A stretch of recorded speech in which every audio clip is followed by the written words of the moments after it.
This is Lisa from Mobile Tech Review, and this is one of the literally biggest items of 2017 so far. Granted, the year is young, but this is Surface Studio. There's no device quite like it. There's no computer I can think of, a conventional desktop, that's this expensive, except for maybe some specialized gaming rig.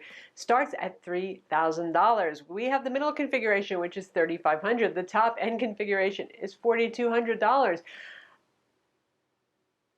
Let's just pause and think about that for a minute. Okay, now we've done that. Now, this is gonna be a two-pronged look at this, and we're gonna have a separate art video too. So for those of you who don't care that much about the drawing and painting aspect, that'll be in a separate video. Part of it, we're gonna look at this just as what computer you get for your money. And the other part of it's gonna be why a specialized device like this is something that you might still want despite that sort of price. We're gonna look at it now. First off, what do you get in the box? Well, you get a mouse, you get a keyboard, you get a pen. You do not get the Surface Dial. When people first pre-ordered it, they threw in a free Surface Dial. Honestly, for this price, you should get the $100 Surface Dial. It's pretty neat stuff. We'll cover that too. And it works with any, actually, Windows machine, and it works with other Surface products, Surface Pro 4, for example, and Surface Book. But with this one, you can use it on screen. And that's coming for the other Surface products with an update, but their screens are too small to do that. Anyway. Out-of-box experience is the best I have experienced with Windows. In fact, it was right up there with Mac easiness. In fact, the keyboard and the mouse and the pen were already paired. They all use Bluetooth. The pen doesn't need Bluetooth to work, to actually do pokey things on the screen. But so the button functionality works if you want to have it launch an application, that sort of thing. Anyway, all out of the box, all paired, so none of that, oh my goodness, you got to mess around with that and have it fail the first time and try again. Beautiful experience. Really nice keyboard, really weighted, nice clicky, good key travel.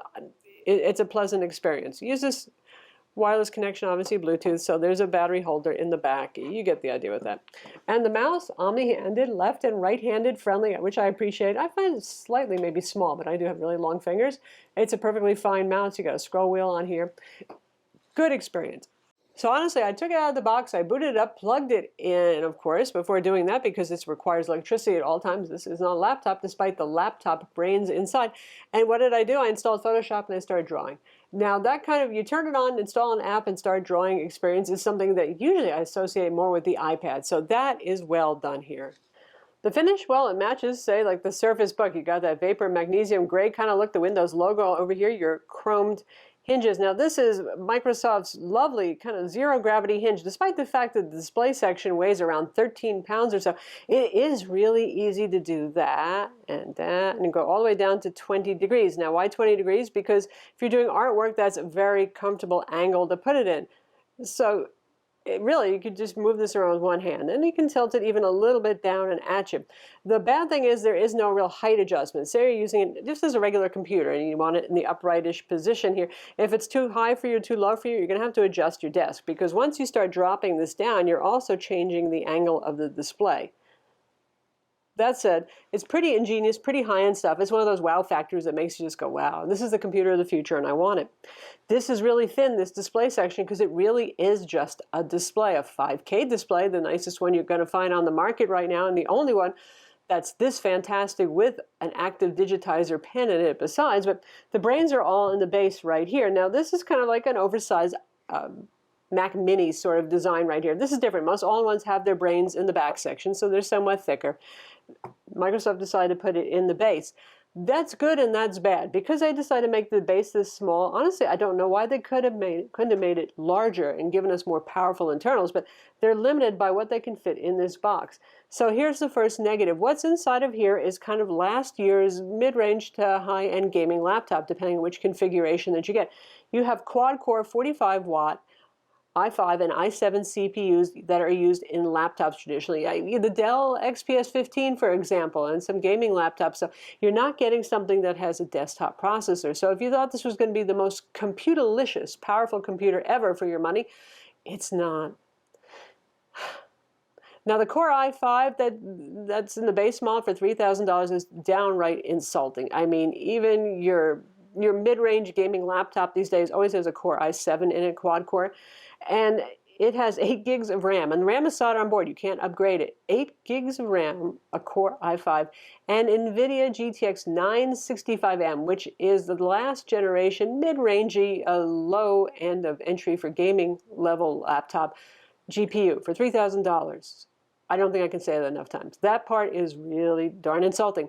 So our middle of the road $3,500 model here and the top of the line model have the Core i7 6820 laptop CPU. That's in the high end of what you get in gaming laptops. Honestly, that's pretty darn powerful. So it's powerful for most of us, even if you're doing work in Lightroom and some 3D modeling, that sort of thing. That's okay. The Core i5 is just kind of like really, it's just not all there. Still, it's not a desktop one. And we still have the NVIDIA 965M with 2 GB DDR5 VRAM inside. If you want that 980M with 4 gigs of GDDR5 VRAM, well, which was last generation gaming laptop, top of the line, that is going to be in the $4,200 model. So for those of you who are interested in gaming with this, I know you've asked about it, and I said the answer is complicated. If you get the 965, you know, you can play like Battlefield 4, and it's just going to run fine, actually, on the 965, but everything would be nicer on the 980. If you really want to play some of today's AA titles at high settings or something like that, medium to high, at least you're going to want the 980. That's $4,200. If you get the cheaper models, you're going to be looking at, you know, DAI, Battlefield 4, some of the older titles, but Far Cry Primal, The Division, yeah, it's going to be medium, maybe, at best, settings for that. So this is not meant to be gaming. Also, because you have all your internals in here with a fan, 2 fans actually, a big one and a little one, that's not a lot of room for cooling, and they didn't exactly cover this with fan vents. They wanted it to be pretty. So just running something like the Firestrike benchmark in 3D Mark, which is CPU intensive more so than GPU, the CPU cores were at 80 centigrade. Now 105 to 100 is approximately is maximum allowed. So that's not critical or anything like that, but that's pretty darn hot. I really wouldn't want to push this all day, all night gaming given those temperatures. Speaking of the internals, inside here you have what they call a hybrid hard drive. There is a 1 terabyte 5400 RPM hard drive in here. That is, again, insulting. 5400 RPM, folks. $1,000 gaming laptops often come with 7200 RPM hard drives, conventional spinning hard drives these days. Why the slow hard drive from Western Digital? I don't know. There's also an M2 SSD in here, and it's set up in an Intel IRST sort of hybrid drive, rating it together. So I really would have preferred if they just let you use that M2 boot SSD as a boot SSD and then put your programs on the hard drive conventionally. That's how you would do things. And you could swap in a faster hard drive if you wanted, or a secondary SSD. But it's a 128 gig SSD in their M2 form factor. Those are the only 2 things that are upgradable. If you unscrew the bottom, you can get in here and you can access the fans if you need to clean them. The RAM is soldered on board. It usually uses Microsoft's usual favorite Marvel Avistar Wi-Fi, which is okay. It's middling. It's middle of the road stuff. So there you have it. Now the ports on the back here. Wow, you expect Thunderbolt 3 and all sorts of awesomeness, don't you here? No awesome sauce, sorry. You do get 4 USB 3.0 ports, your good old-fashioned USB ports. This is obviously the power cord right here. We have an Ethernet jack. You have a DisplayPort jack. And an SD card slot. SD card slot is a must, right? For creative professionals, so we're glad that it's there. But why is it on the back? That is such a pain in the neck. And lastly, you have your headphone jack. Another thing that I really would like to have on the front of the machine. Clearly, they didn't have a lot of room, and there's only so many places they can stick ports and hang them off the motherboard. But yeah, so no USB-C, no Thunderbolt 3. That's it for ports. So essentially, that's all the negative right there in a basket. You're just not getting a whole lot of computer for your money. All right, let's talk about the goodness. Once again, it's the display and the uniqueness of the display. This is a 28-inch PixelSense IPS display. It is the best that I have ever seen. Other high-end monitors on the market, well, this is even better than those. So that justifies some of the price. Microsoft said there would be about $2,000 just to make this display. And, well, I believe that that might be true, given the fact that high-end, large color gamut monitors are expensive things. Plus, you got the touch on this. You have the active digitizer, N-Trig, just like on other Surface products. That's a big plus. 440 nits of brightness we measured, so it's extremely bright, probably brighter than most of you need indoors, but even if you're in a bright room, you can see it. Contrast ratio, better than just about any standalone monitor here. It's 1,050 to 1. Excellent, excellent stuff there. Color gamut, full, of course, sRGB, DCI-P3 coverage, and you got Adobe RGB, 95% coverage. So, for those graphics professionals out there, those people who are working for print medium where you need high color gamut, any of that sort of thing, wow, what an experience. And the good news is that now that I picked on the horsepower in this machine, and again, we have the one that doesn't have the highest end graphics in here, it has enough horsepower even to do something like Lightroom, which is pretty piggish. And we're using internal storage here, which, you know, isn't necessarily the fastest. The boot cached files are a lot faster than your application files potentially and your multimedia files. So we have Lightroom here. I've loaded about 100 photos in. Those of you who watch my videos know that I'm a pretty serious photographer. So here we go. I can touch on something if I want, and I'm going to go to the develop menu so I can do some real stuff. And there it is. So here's a nice picture I took, but it certainly needs a little bit of help. So let's go up with the exposure a little bit, don't you think? Yeah, that's good. So, and we're going to bring up the midtones a bit too, and we're going to drop our black levels so we keep our contrast. It's all being responsive right now. So let's put on some effects. Now I don't have any add-on stuff like Nick filters, but we're going to just do a little extra stuff. So let's add a little vignetting, reverse vignetting. It's a wedding photo suddenly. Hey, let's go the other way. Now it's an RC photo. Okay. It's pretty responsive. It works. So dehaze. Oh, we don't have much of a haze issue here, but let's do that a little bit too. Give it a little grungy feeling now. This is good stuff right here. This works well. And then I can switch over to something else pretty quickly. See the loading time for there? That's much better than my 15-inch 2015 Retina MacBook Pro with dedicated graphics. That works for me. That's pretty nice stuff. So obviously one of the target folks for this would be people who do high-end photo manipulation. This can do it. This does have the speed for it, and I'm pretty darn pleased with it. Now for Photoshop, obviously if you've seen the Lightroom performance, you know what the Photoshop performance is like, but the nice thing about it is we'd have the N-Trig active pen here. We're going to have a separate video for this. This is a painting that I have created completely using the Surface Studio here and this pen, and it's been a very good experience. Yes, the pen is slightly improved feeling, I think, over Surface Book and over the Surface Pro 4. In terms of palm rejections, even a little bit better. And I'm seeing a little bit more stability in the line in terms of jitter. It's really been pretty enjoyable. Honestly, now this just can't compete with a Wacom Cintiq 27-inch QHD, but for drawing experience, it's actually been quite good. The one thing I wish we had here is tilt support. There's still no tilt support on this whatsoever. But we'll have a separate video that goes all into the drawing and painting. So those of you who are not that sort of art creating person would, you can, don't want you to get too bored here watching me draw and paint and do the Bob Ross thing. So how about something like Premiere? We have Premiere CC here. We got 4K footage. We're playing around right there like a boss. Absolutely not a problem. This has the horsepower to do that just fine. And generally speaking, if you have anything over a 960M on this, you're looking at about the max graphics acceleration you're going to get from Adobe CC products right now anyway, using CUDA. So it's perfectly adequate for this too. And obviously a lovely display. Yes, there's reflectance. You can see that now. As big screens go, this is one of the least reflective glossy screens I've seen, but this is still a glossy screen, folks. So after I lambasted this on horsepower and performance, here's what the hard drive, or really the hybrid drive, measures. And the numbers aren't that bad there, particularly our sequential reads up top there. It's not the worst thing I've seen. Now just keep in mind it's only a 128 gig SSD, so it can only cache mostly system files. So it's going to benchmark better than it will in real use when it's doing things like loading your media files or a big game off of the drive. For 3D Mark Firestrike test, right here you can see, well, this kind of scores again like last year's mid-range gaming laptop. It's okay, it's not superb. This is not a gaming machine, but it has enough acceleration to make your Photoshop, as you saw, work, your Premiere work, even pretty bearable. And for those of you who are doing some 3D rendering sort of stuff, if you're professionals, you know who you are, the ones who buy the high-end mobile workstations with Quadro cards. This is not for those of you who are crunching 100-layer CAD files. This is really for those of you who are doing more of the design work at the front end. And our Geekbench 4 score there, that's a nice healthy number. That's plenty enough horsepower for most people's use, honestly, even for more demanding applications. And PCR Mark 8, the home accelerated score there, this is biased in part by how fast your SSD or your hard drive is, all that sort of stuff, the graphics card. This is the home accelerated test, so it does do some graphical tests.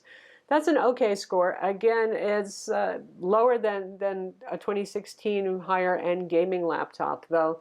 But if you're comparing it to something like the XPS 15, you're looking at a little bit better performance. Okay, let's talk NVIDIA drivers, shall we? Those of you who have had the Surface Book or have watched my review of that know that yes, you have NVIDIA graphics here. No, you couldn't just easily install NVIDIA drivers, at least at first. Well, here you can certainly install the latest NVIDIA drivers, but notice there's no NVIDIA control panel here. So none of the granular settings, so you want to use it for games and actually turn VSync on or off explicitly or do any of those other things, you can't do that here. But indeed, I have put the latest drivers on board here from NVIDIA. I downloaded it. In fact, it was the full download that had GeForce Experience. It didn't even install GeForce Experience. So NVIDIA actually knows about this machine at this point, so it doesn't. So you can see right down here, we have NVIDIA graphics driver 376.33. That's currently the latest available. We have the HD audio driver and their physics software installed. So that's as much as you get in terms of actual NVIDIA software or control over the display. If you want to control the display, you know, and you're not actually using a colorimeter, which isn't actually strictly necessary because it's so color accurate, here we have the display control panel right here. Usual stuff, right? So if you go to advanced stuff, color settings, you can choose from Vivid, which we're on, which is pretty much Adobe RGB, which I like a lot. You can go to sRGB and look kind of dull and average like every other decent quality all-in-one. And you have DCI-P3, which is the cinema setting, which for everyday use I wouldn't go with. It's kind of high contrast and, you know, it has that cinema kind of look where things are a little bit darker and a little bit more yellow. But if you're watching a movie, that's perfectly nice. And, of course, you have Windows color calibration available to you, which isn't wildly precise, but... And color management here is just the standard Windows stuff, so nothing special. So you don't get a lot of control over everything. Yeah, that's pretty much the way we're rolling here. So let's talk Surface Dial for a minute. Again, $100 extra. This also works with the Surface Book, Surface Pro 4, and with other Windows laptops, but it works on screen here, and that makes a whole lot of sense. It's ergonomic, but you can use it on the desk too, either way. So some programs support it, some don't. Otherwise, pretty much it just does brightness and volume. But programs are getting on board. Adobe's doing it. I think this is going to be a great scrubbing tool if you're working in Premiere. But here's Sketchable that does support it. First off, let's talk about how sticky it is. And it's not. Oh, it's going to fall. It's going to fall. Now, I just washed this too. It picks up lint, but just to make sure it sticks. So what you really want to do is tilt the monitor, obviously. Now, at this amount of tilt, it's going to creep ever so slowly down the screen. You'll see it moving there. But notice the radial menus we have here. And I can actually take this off and do this down here. So you can see some of the things. Hue, saturation, brightness, RGB control. Choose right here. And then we've got more controls going on there. So it actually works on the desk. Or if we want to tilt it all the way flat, it's going to work pretty well. So you get brush diameter, you get a bunch of useful things here. I actually like this. I like this. I know people are comparing this to the touch strip on the MacBook Pro. They're very different kind of things in some ways, but this I find very ergonomic and very useful. It's nice to be able to keep this on the desk and scrub through a bunch of my settings without having to reach up and touch the screen or use the pen to do it. So it's neat. If you have enough money to buy a Surface Studio, I would say it's definitely worth it to spend $100 additional. I've actually been using this with my Surface Pro 4 and enjoying it when using art programs for everyday use. Otherwise, it's pretty much just a scrolling brightness control kind of device. It's probably not worth it for you. Fan noise on this isn't too bad. You will hear the fans, but they're really pretty darn quiet. Even if you're pushing it hard, it doesn't get that loud. So as a desktop machine goes or an all-in-one machine goes, noise really isn't an issue here. So in the end, who is this for? It's obviously for those of you, well, who have enough money to afford something like this. Probably most people won't have the money. And it's pretty much a specialized device. For those of you who are going to use the pen, we've got the whole Windows ink space there, the Creator updates coming to make even more use of the pen. It's for those of you who are doing design work, be it original artwork or commercial packaging design, or you're a professional photographer, you're working in Lightroom all the time. This is a unique kind of dream machine. And if your business is paying for it, well, then totally you want this thing. Let me tell you, despite the fact that it's not the most powerful PC in the world, you can go out and make or buy a more powerful desktop machine, hook up a $2,300 Wacom Cintiq 27 QHD to this, and not really be saving yourself so much money in the end by doing all that. So as a business proposition for those of you who are doing this professionally, it totally actually makes a lot of sense. Is it really future-proof in 3 years in terms of the horsepower for the CPU and GPU? Not so much, but then art programs don't tend to become increasingly demanding the way something like games do. So I think it'd probably still be pretty functional 2 years from now, that sort of thing. As a home computer for the rest of us, despite the fact that sure, it's nice to have a beautiful display, a touch screen right here, you can pinch and you can zoom, you can do all that sort of stuff, rotate your pictures. It's neat, but it's obviously too much money and you're not getting enough computer for your dollar. For those of you who are just buying with the normal, I want to get a lot of powerful computer that's going to last me for several years. It's still one of the most gorgeous, iconic looking things I have ever seen, and this hinge is just to die for. It works so well. So that's it, Surface Studio. It's available now, though it's still actually kind of hard to get your hands on, surprisingly, given the price, isn't it? As an artist kind of person and a photographer, I want this. I want this. I think a lot of you just want it because it looks so darn cool. And there is no better display on the market right now. That said, as a computer, what you get for the price, it just downright sucks. It's almost insulting, especially the $3,000 base version with a Core i5 laptop CPU in there. And last year's mid-rangey dedicated graphics, I mean, oh, ow. So it's a product that's, well, it leaves you feeling torn. That's how I feel. In one way, I totally want it. In the other way, I would totally never buy it. There you have it. If you're an artist, though, there really isn't anything that works like this. Everything else is either a separate display, and you still have to buy the PC, like a Wacom Cintiq with QHD27. You get the idea. Even Dell's upcoming Canvas, that has no brains in it. It's not a standalone PC. And sure, there's all-in-one PCs abounding. None of them have this quality display. They don't have the pen support. Some of them, like the iMac, don't even have pen or touch support. 5K display, that's pretty nice, though. So Microsoft kind of has you over a barrel if you see the functionality of this and you want it. I'm Lisa from MobileTechReview. Remember, there's going to be a separate art video covering drawing and painting in Photoshop, Corel Painter, more, all that sort of thing. Anyway, subscribe to our YouTube channel for more cool tech videos, and thumbs up if you like this video.